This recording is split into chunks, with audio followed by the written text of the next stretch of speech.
বিসমিল্লাহির রহমানির রহিম। আমরা আজকে যে বিষয়টা জানবো আর কি, যেহেতু এটা ড্রাইভিং স্কুল শিক্ষা নিয়েও একটা প্রতিষ্ঠান, আসলে এখানে অনেক কিছু শেখানো হয়, পাশাপাশি আমরা চলাকালীন অবস্থায় যে সমস্যাগুলো পড়ি, যেমন ধরেন চাকা হঠাৎ করে ব্লাস্ট হয়ে যায়, অনেক সময় চাকা লিক হয়ে যায়, ঠিক আছে, অনেক সময় স্পেয়ার চাকা থাকে কিন্তু হাওয়া থাকে না বা স্পিকার থাকেই না, অনেক সময় দেখা গেছে রানিং স্টার্ট বন্ধ, ওগুলোর পার্টটা যেরকমই, কিন্তু মূল যে কাজটা আমার চাকা সবসময় ক্লিয়ার থাকতে হবে। আমি যদি মনে করি চাকা যদি সবসময় গাড়িতে ব্যবহার করি, যে সাইজ অনুযায়ী চাকা আমাদের দরকার অতটুকু করতে হবে, এবং সামনের চাকা এবং পিছনের চাকার হাওয়ার ডিফারেন্স থাকবে, ওইটা আমাদের জানতে হবে। যেমন ধরেন চাকা চলে গেছে, হিট হয়েছে বা যে কোনো কারণে ব্লাস্ট হয়ে গেছে, ব্লাস্ট হওয়ার পরে এটা আমি রিপেয়ারিং করব কিভাবে? রিপেয়ারিং করার আগে আমার চাকাটা খুলতে হবে। কি হয়েছে এখন খোলার জন্য আমার যে সরঞ্জাম আদি বা আমার যে দক্ষতা লেভেলটা থাকার দরকার, আমরা এই প্রতিষ্ঠান থেকে নিব, এবং এখন এটা আমরা দেখাবো কি কি যন্ত্রাংশ লাগে আমাদের চাকা খোলা ফিটিং এর জন্য, ঠিক আছে না? আমি তো এটা দেখাবো এখন। যেমন ধরেন এই যে এখন আমি এই চাকাটা খুলবো, খোলার আগে আমার এটা করণীয় কি, প্রথম কি কি যন্ত্রাংশ লাগে। যেমন ধরেন আমি চাকাটা খুলে, দিকে আসেন, সবাই দিকে আসেন। আমি যখন চাকা খুলবো, চাকা খোলার আগে অবশ্যই চাকাতে যোগান দিব আর কি, ইট বা স্কেবেল দিয়ে আমরা যোগান দিব।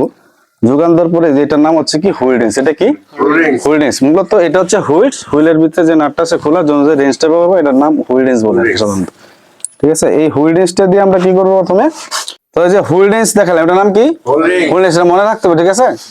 এটা হুইল রেঞ্জ। হুইল রেঞ্জ কিন্তু আরো কয়েক ধরনের হয়। এরপরে আমরা লাগবে হচ্ছে কি, আমাদের লাগবে হচ্ছে জগ। এটা কি বলে? জগ। এই যে একটা টাইপের জগ, এটার নাম হচ্ছে কি কেচি জগ বলি আর কি আমরা সাধারণত। হ্যাঁ, যেমন আরেকটা জগ ব্যবহার করতে পারি, সেটা হচ্ছে হাইড্রোলিক একটা জগ। এই যে দেখেন, এটা কিন্তু একটা জগ, এটা আরেক ধরনের জগ। এখন আরেকটা জগ ব্যবহার করতে পারি আমরা, এটা হচ্ছে হ্যাঁ বড় একটা জগ, এটা 3 টন লোড নিতে পারে, ঠিক আছে। পাশাপাশি আমাদের থাকতে হবে এই জগ ওঠানোর জন্য একটা চাবি থাকতে হবে। এরপরে এটার জন্য একটা বড় চাবি দেওয়া আছে। হ্যাঁ, এখন আমরা 3 টাইপে খুলে দেখাবো, ঠিক আছে। তাহলে যন্ত্রাংশের নামগুলা কি কি পাইলাম? Wheel range.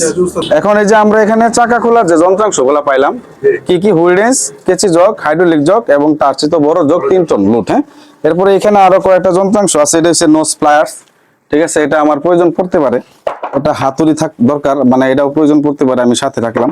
আর এই যে একটা যন্ত্রাংশ, এটা কিন্তু অনেক বড় একটা রেঞ্জ, ঠিক আছে। এটা চাকা খোলার যে জাম নাট বা সিবি, আপনার হলো হাফসের যে বেয়ারিং এর যে নাটগুলো থাকে, এটা খুলতে, মানে আমি এখানে 2টা ধরনের আছে, হাইস এবং প্রাইভেট, ঠিক আছে। এটা কত নাম্বার দেওয়া আছে? 32, ঠিক আছে।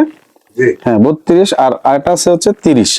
তো মানে এই 2টা কোয়ালিটি আছে, এই 2টা দিয়ে কিন্তু চাকার জাম নাট খোলা হয়। তাহলে আমরা যন্ত্রাংশগুলো জানলাম, এগুলো আমরা আজকে থেকে আরো প্র্যাকটিস করবো এবং জানবো, হ্যাঁ অভ্যাসে পরিণত করবো, ঠিক আছে। ক্লিয়ার? ওকে।